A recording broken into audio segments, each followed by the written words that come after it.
What do you got for me? What's wrong with you people? I got nothing for you. What's wrong?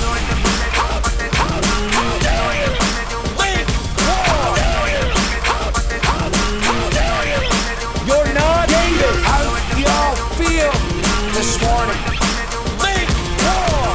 I feel rotten. That's how I feel. Well, that was enough for me. We could have had the benediction right there. That was so good. What's going on, everyone, and welcome to The Reformatory, the podcast for the local church and by the local church, and we are your local churchmen. My name is Josh, and I'm here, as always, with my co-host in crime, Captain Jack Daddy. What's poppin', baby? Oh gosh, you have to add the dad. I got to add a little spice, man. now. I got to add just a little bit of spice, man. Just a little bit. Yeah. Man, yesterday sucked. Tell me. Okay, so I had a really good Lord's Day. We gathered together as one church. Our two services combined together in a middle school that's just down the road from us, and we've been doing this for the second time. I think that it's going to go. We're trying to make it in a way in which everybody's gathered together in one service. We're trying to get to that point. Yeah. Yeah. We're not trying to have this whole two service gig going. But in any case, so after Lord's Day services, really good. I was standing in line at the store and we were getting sandwiches, and then all of a sudden I'm like, I'm getting a migraine. Oh, Dude, no. It flippin' sucked for the rest of the day. It was probably one of the worst ones I've had in a while. So, Sorry, man. Sucks. yeah, it's not fun. Yeah. Not fun at all. No, it's Even not. with medication, it still sucked. So, Yeah. So you're just laid out like in a fetal position somewhere. Just don't talk to me. Like everything hurts. Just give me an hour. give me like 6. Give me like 6 man. hours. I was like laid out in my bedroom. I shut all the windows and everything and blacked everything out and just laid in there and tried to get something going. Yeah, I still kind of feel it from today. It's not fun having a migraine when the seasons start to change. So No, it's not. No. Anyway, most so- old guys can feel it in their bones. Jack just feels it in his head, at a very particular spot, right above the temple. yeah, like somebody like literally yanking the back of my eyes and just like, Yeah. come on. Oh, I It's know. I've had summertime. migraines before, dude. They suck. They're horrible. I hate them. Yeah. I hate them. Jack, before we hop into some business today, buddy, we got a shout out to give. We have a name that needs to be hallowed through the halls of this podcast. All right? Okay. Here Per we go. our vow. That's right. Give him the cross. If you're not on YouTube, we're giving him the sign of the cross right now. Yeah.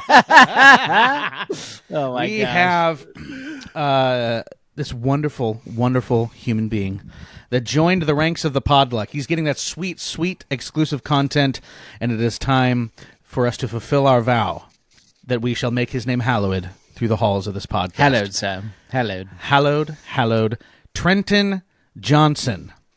First off, can I just say, what a strong name. What a It's a baller very strong name. Yes. Yeah, that's a very strong Trenton name. Johnson. Okay, so Trenton Johnson is like a catcher for the New York Mets. And he's just a bulldog behind that plate, dude. Right? That's I think of Trenton Johnson. I think of that, or I think of like a light middle heavyweight boxer. Trenton Johnson. Yeah. And he's just clocking folks. Dude, he's got a crazy left hook. Right. You threw me off because I thought he actually played for the New York Mets at first. No, I'm like, whoa, what? no. We getting sports figures on here? I'd be hitting him up for way more than a $5 holler Yeah. if that was true. I'd be like, hey, how about Oh a my sponsorship and maybe some tickets? Yeah. No. I'm just saying the name, the strong name. Okay. Trenton Johnson. We salute you. We thank you for your patronage. We thank you for your $5 holla. We thank you for joining the ranks of the Podluck. You, sir, are a legend. And with that, Jack, our vow has been fulfilled, and Trenton Johnson's name has been hallowed. Hallowed, sir. Hallowed. That's right. Through the halls of this podcast. Jack, Yes. before we move on to our topic today, why don't you give us the reformatory cigar of the week? What do you got for us? Okay, so we moved on from our Luciano little We did. trifecta that we had going on the last few weeks, and now Which we was are excellent on work, by to- the way, my friend. It was nice. It was a nice little reprieve. So now we have a bigger name cigar brand, which is I would recommend this for anybody who's starting to go into cigars as well too, because I think I just don't think the flavors are going to overwhelm you, but I think it's also kind of like a good price point and everything. Anyway, it is called the Alec Bradley Prensado Lost Art, and it is in the Gran Toro Vitolicizing. So I had this not too long ago, about a couple weeks ago, when I was building up everything, when I was doing the Luciano series. And I had this on a recommendation from one of the tobacconists at Smokey Joe's here in Tacoma. And so I took a look at it, and it really doesn't start to kick up in flavor until probably the second half of the second third. So it's really kind of a little medium, and then it starts to slowly creep in, and it actually kind of ends a little bit more on like the full flavorness. So kind of interesting dynamic. So breakdown of this cigar. The wrapper is on Honduran. The binder is Honduran and Nicaraguan, and the fillers are Honduran and Nicaraguan. So you got like a Honduran Nicaraguan kind of vibe going on with the cigar. MSRP is anywhere from about, I would say, $8.50 to about $10. So, and for a Gran Toro, I would say that's a pretty decent pricing on that as well too. So I usually get a lot of my breakdown stats from like Half Wheel. And Half Wheel, if anybody is a cigar snob and knows this, Half Wheel is notorious for like selling short cigars because they are so stringent on how they document and score cigars. But honestly, I thought that this was like a really good cigar. Has some pretty typical flavors, but as far as like kind of like cedar, there's a lot more floral flavors in this as well too. And then there's like some medium kind of coffee flavors here and there. So, but I think this is a really good cigar for anybody who wants to start into cigars because it's not crazy in flavor.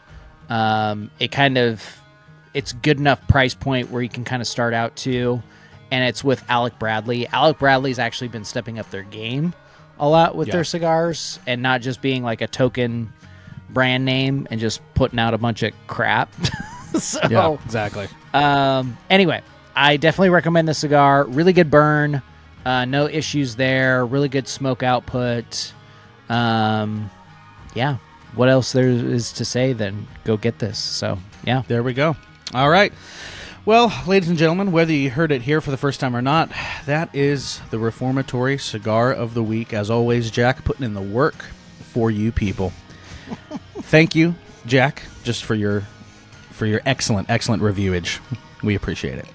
That is the Reformatory Cigar of the Week, and you know what to do, people. Go and smoke to the glory of God. All right, Jack. So we have a cool topic today. This is actually a listener-requested topic by T Money on Twitter. Mr. Yeah. T Money. I like that. T-Money. Mr. T Money. T Money. dollar sign. T dollar sign, baby. You know. T Money asks this. He says that he would like 5 to 10 tips. So I'm going to take that literally. 5 to 10 tips for starting a men's hangout group and seeing it succeed. Says that there's some interest / excitement at his church, and he wants to help get that ball rolling. Dude, I don't know about you, Jack. This is a topic that I can nerd out on for hours. This is true. But we don't. I've heard but we you don't do have that. hours. All right. I love men's ministry. I think just from the experience that I've had, both facilitating and being in men's ministries, I think that there are good ways to do it, And I think there's not necessarily, I won't call them bad ways to do it, but I would say less effective ways to do it, right? But before we get into some of the tips and just observations more that I've kind of listed out, Jack, I want to throw it to you first and just ask you just a general question.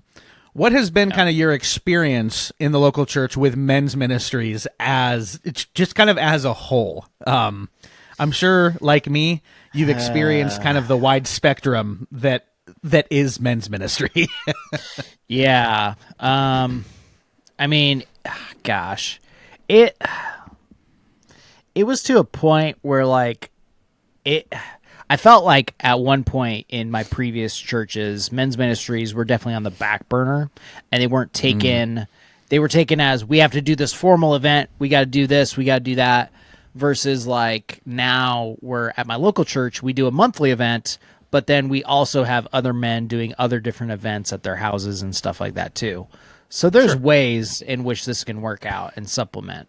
So yeah, I would say that one part of it is, how can I say this with not being too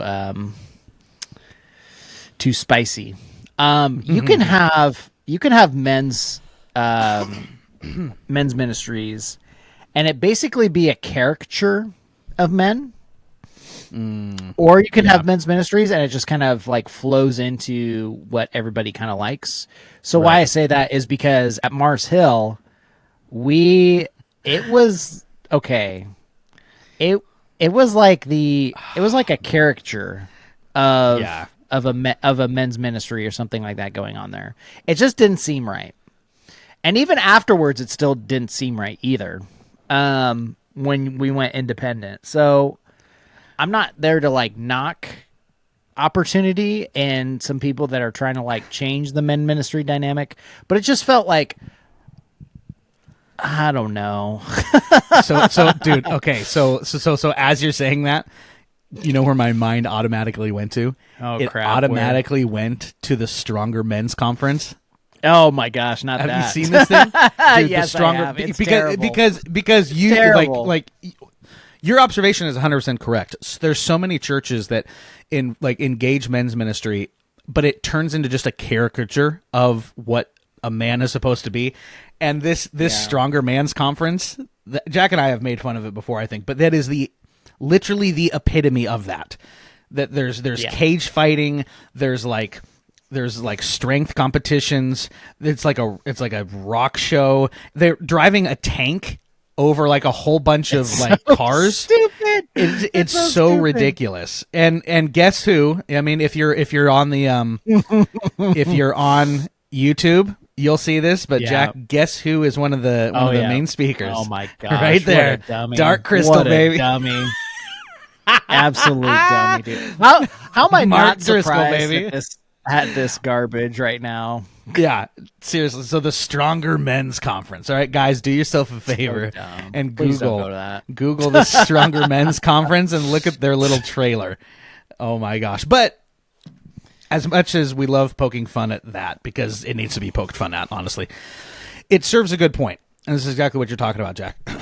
I think too many churches, and I will say, well-intentioned, well-meaning churches, I think engage in their gender-based ministries without really understanding or, I'll say, taking the time to get to know the men or women in their church. Yeah. Right? Because this is what, like, large churches do for their men's ministries, or just because this is how we've done it in the past, doesn't mean that that's what's going to fit your specific local church, right? Yeah. Because what ends up happening is you just have, I mean, this is going to sound callous, but it's just kind of a reality. You're going to have men's ministries that just get together and they all talk about sexual sin for an hour and then they go home. Or you have the women's ministries that are just going to talk about how to be a better mom, and that's all you get. Yeah. You know what I'm saying? And there's no there's no amount of let's actually tailor this toward the people that are in our church, because not everyone's going to fit that demographic, right? So when you're talking about just getting guys together, right? Not even strictly I mean, it is a men's ministry. I do consider it men's ministry. But the approach that I take and the approach that I have found to be the most effective, again, from experiencing both and trying both, what I have found with specifically men is one of the hardest things that you're going to get a man to do is to open up, be vulnerable, and get to the point where he's actually wanting to be real with you. Just because, like, I think just generally, guys just kind of struggle with that. I know I do. Like, you know, it takes a while for me to get to that level with somebody. I need to trust them, right? I need to be in an environment where I can get to know them and things like that, right? So whenever you create an event to where that's almost the expectation, those walls are going to go up immediately. Yeah. Right? Or if you're creating an event to where you're like, all right, we're going to get all the guys together and we're going to read through this book and it's going to be a Bible study. There's nothing wrong with that. I think Bible studies are fine. I think going through books are fine. There's nothing necessarily wrong with that, but you need to understand that if that is going to be the way that you try to connect with the guys in your church, you're going to have a harder time, because that's not an environment that automatically puts people at ease. Right? Yeah. Now, it's not that we're wanting to tailor all of our church ministries to people's feelings and things like that. That's not what I'm saying. But you need to understand, and I think we need to be clear on what our expectations are. So when I'm wanting to start, or I'm wanting to get to know some of the guys in my church, and I'm wanting to provide for them a way to increase the community and the relational quality with the other guys, right? I start by trying to find a common interest. I try to find a common interest with some of the guys in church. With our particular, with my particular group up here, a large common interest, surprise, surprise, food, cigars, simple things like that. So when I get guys together, I always make sure that I am providing some sort of meal, some sort of food, and it's usually something very meat based. I know, like we're railing against stereotyping guys, but some stereotypes hold up. Yeah. So one way that I do it is that I try to be the one to provide the food. Now, the guys can pitch in and help, with maybe $20 here and there or something like that. But I want to be the one that's helping with that, so they don't have to worry about it. Because a lot of these guys are coming off work. A lot of them are coming off blue collar jobs. They don't want to have to go home and like make something or make a side or something like that. It's just easier if they can just show up and come for a good time, right? That's I think important. So I try to provide some food for them. Another big one that is it's harder, and I haven't been the greatest at this so far, but I'm trying to get there, is try to have your guys' night or whatever it is at a consistent time. Like Jack says they have one once a month. That's what I do at my church. We have one once a month. It's usually on a Friday night. That Friday kind of shifts here and there, but you always know it's going to be on a Friday. So it usually starts at 7. Right. Consistency helps just with schedules and things like that, especially when you have, dads or, guys that work late, they need to know like what to put on their calendar. Right. Yeah. We already touched a little bit on this one, but I wrote it down because I think it bears repeating. And I'd like to know your thoughts on this too, Jack, is I make sure not to have any expectations for the time that we're getting together. And the reason I say that is because if my goal is to get these guys that I'm ministering to a place where they're comfortable, where the walls are down, and we can actually have some real conversations. Yeah. One of the main ways to make that not happen is to set that as the expectation. You know what I'm saying?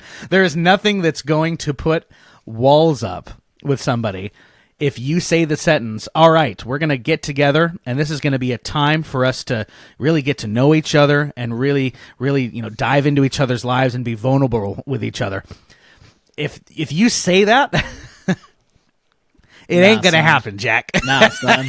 It ain't gonna happen. It's not. No, it's not. All As a right? community group And leader, that never happens that way. Okay, let's be honest about this.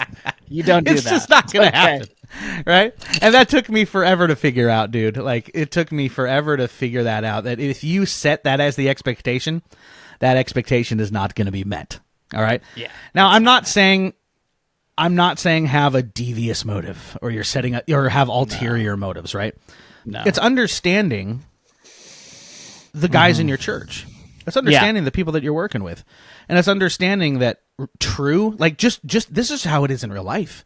If you want a real relationship with somebody, true relationship, you actually want to get to know them and have like relational quality, like it's going to happen by you just doing it and taking the time versus you saying, well, this is what we should do, so now everyone do it.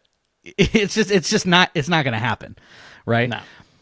So don't turn your guys' night into a Bible study. And I know that is one of the most unreformed things that, like, I'm gonna get my reform card taken away, right? My point is this: Bible studies and book studies have their place, and they're good, and it can be very valuable for the church. I'm not knocking those at all, but they have their place.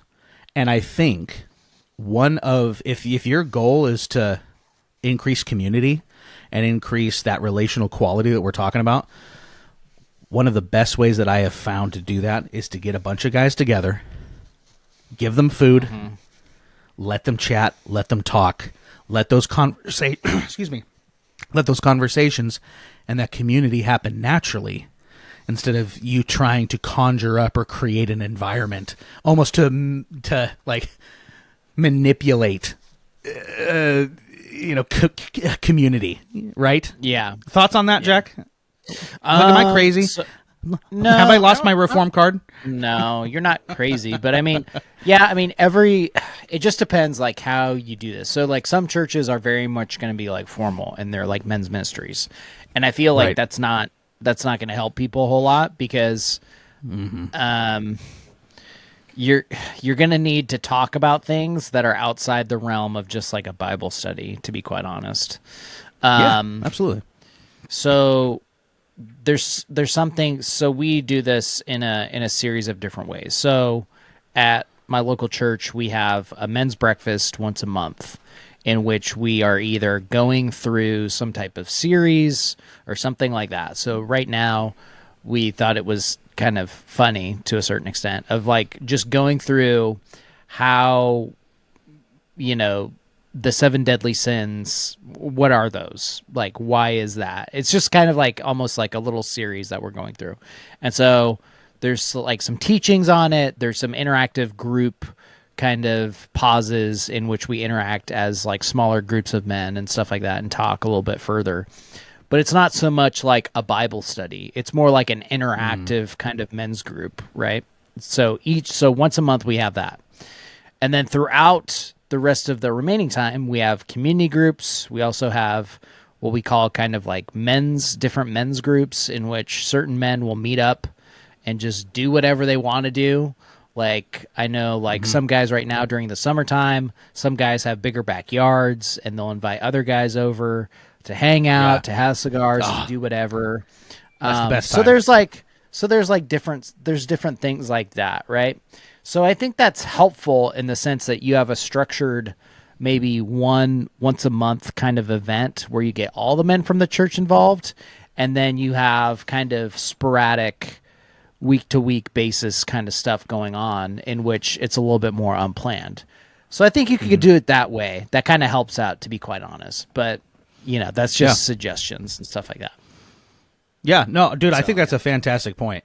Don't underestimate the power of a hangout in a backyard. Honestly, like I can say unequivocally that some of the sweetest times of fellowship that I have had in the local church happened in the backyard of a good friend. Yeah. These guys' nights that I put together is some of the sweetest fellowship that I get to have in the local church, because we're not trying to force anything. There's no agenda. We are the purpose is to enjoy each other's company. That is why we are there, right?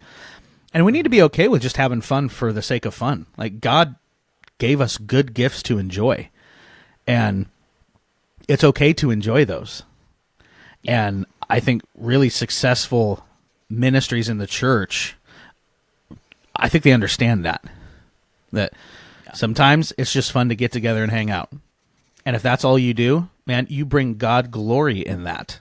And it's fantastic, right? It's a great thing to do. So set up a time for that. And look, keep this in mind too. This isn't void of any type of spiritual benefit, right? And what I mean by that is the fellowship of your church is going to be so much sweeter when you have that relational quality that comes from spending time with one another. Your worship is going to be sweeter. The community is going to be closer. The friendships are going to be stronger.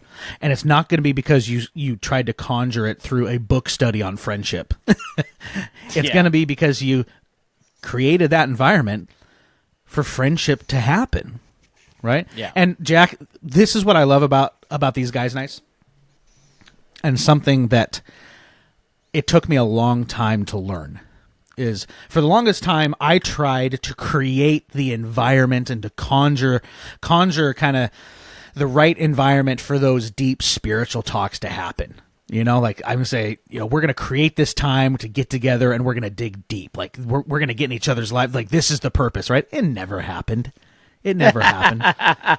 Yeah. But Jack, without fail, man, every time these guys' nights that we have,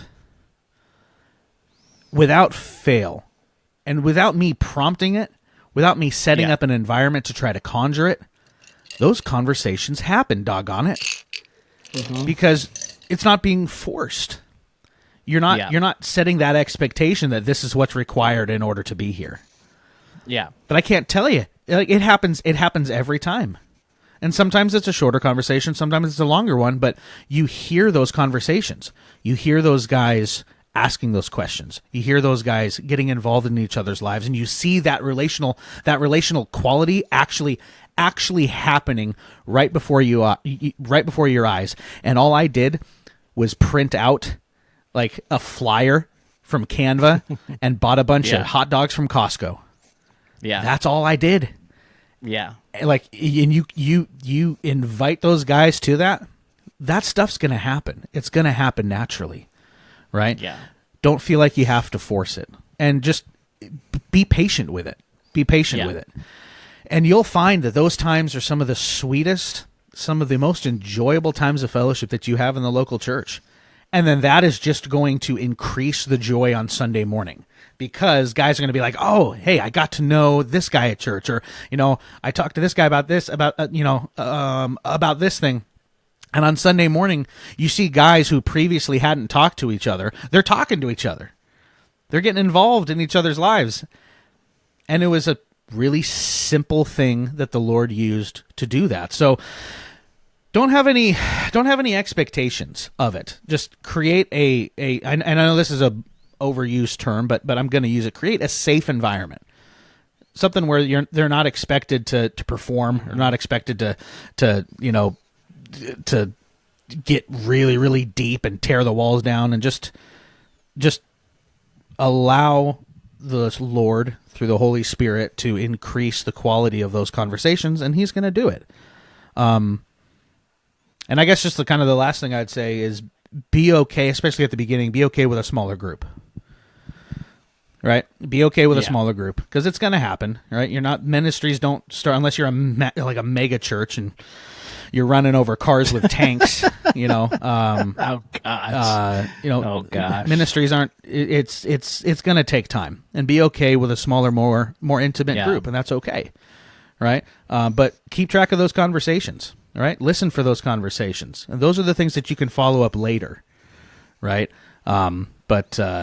So there's a lot more that could be talked about, Jack, but those are just kind of my overall thoughts. Do you have anything extra to add to basically a successful guys' night?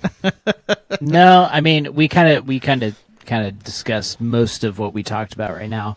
I can say this: if you want kind of that balance of you do a formal event that you're doing all things together with one another as a local church, and your church is size, then by all means do that. Like, but don't like make it like every other month, every weekend, because I feel like that kind of overplays it. And then on top of it, especially if you have a community group dynamic within your local church, so you have community groups throughout the week, or even like if you're more structured in the sense where you have like a midweek service, I don't know, I would try and do something along those lines maybe. But yeah, it's just taking, I think what the principles are all there. What Josh is saying is basically take the time and put the effort in to just like try and shoot from the hip. Really, like that's like the goal. and sometimes like if you just shoot from the hip, it's a very calculated hip shot. Let's put it that way. It's like it's very it's not a clean hip shot. It's very calculated, and then you let things happen. That's what I would say. Yeah, very true. No, but I would say like just doing that and be intentional. Like, I know all the community groups at my local church get together and we talk about men who maybe aren't in community or maybe need that community, and how can you kind of interact with them and reach out to them a little bit more. There's just stuff that we do that's a little bit more intentional, and as a smaller church, it's easy to scale versus as a bigger church, it's going to take you time for people to basically come together and like iron out certain things and stuff like that. So, but yeah. Anyway. Yeah. All good things. Yeah. And that honestly, that brings to thought a final thought, and then we'll close it. I have found these guys' nights that I put on to be the perfect thing to invite new guys at the church to. Yeah. It is such a fantastic way to get, these guys who visit the church to get them involved, to get them integrated, to get them through the doors and start building relationships with guys. This guys' night is one of the best, if not the best resource that I have found to help guys get involved with the church, because it's low pressure. There's no expectations. Show up and eat. I'm going to feed you, and it's going to be good food. And you get to hang out, and you get to know these other guys. Dude, it is such a great resource for new folks. It really is. It's awesome. Yep. Absolutely. Well, there we go. Jack, my friend, I think Big Eva has sung. Big Eva has sung, sir. So yep. yes, I think it's time for us to get out of here. Why don't you get us out of here, Jack, and we'll go record some eps for our patrons. Yeah. Ladies and gentlemen, boys and girls, if you appreciate Josh and I's attempt at making the local church central into the believer's life, and also vacillating and trying to give you some ideas to make your men's groups or men's ministries a little bit that better, you can follow us on and continue the conversation on the sociables, if you will. You can send us a message or a DM on the Facebook, the Metaverse, the Instagram, goes well with chocolate and marshmallow, or the Tweaker, the Twitter, the little blue bird site. It'll lose money. It will gain money. It will perpetually divide people. That is a constant solid in the Tweaker game. Is. You can find us all at those sociable sites at the tag @ReformatoryPod. And Josh, you can tell the lovely people how they might continue to support what we do here, and maybe talk more about that. So, absolutely. Well, if you like what you hear, there are multiple ways you can support us. If you are on Apple or listening through a service that allows you to rate the podcast, allows you to review the podcast, we ask that you do. Give us a little 5 stars for 5 solas. We'd greatly appreciate that. Maybe write us a little review. Helps the podcast get out to more people and helps encourage other people in their love for the local church. That would be fantastic. You can head on over to Patreon. We have Patreon, people, exclusive content. If you give us a $5 holla, $5 a month, that's all it is, $5 a month, you too can become a Patreon supporter and have your name hallowed. Hallowed, sir. Hallowed. hallowed through the halls of this podcast. I think our internet is super our internet's slow right glitchy. now. It's glitchy right now, bro. But Yeah, you it could do is. that. We would greatly appreciate it. You can join the ranks of the other folks at the Podluck. That would be fantastic. We thank you guys for listening, and we will catch you on the next step of the Reformatory.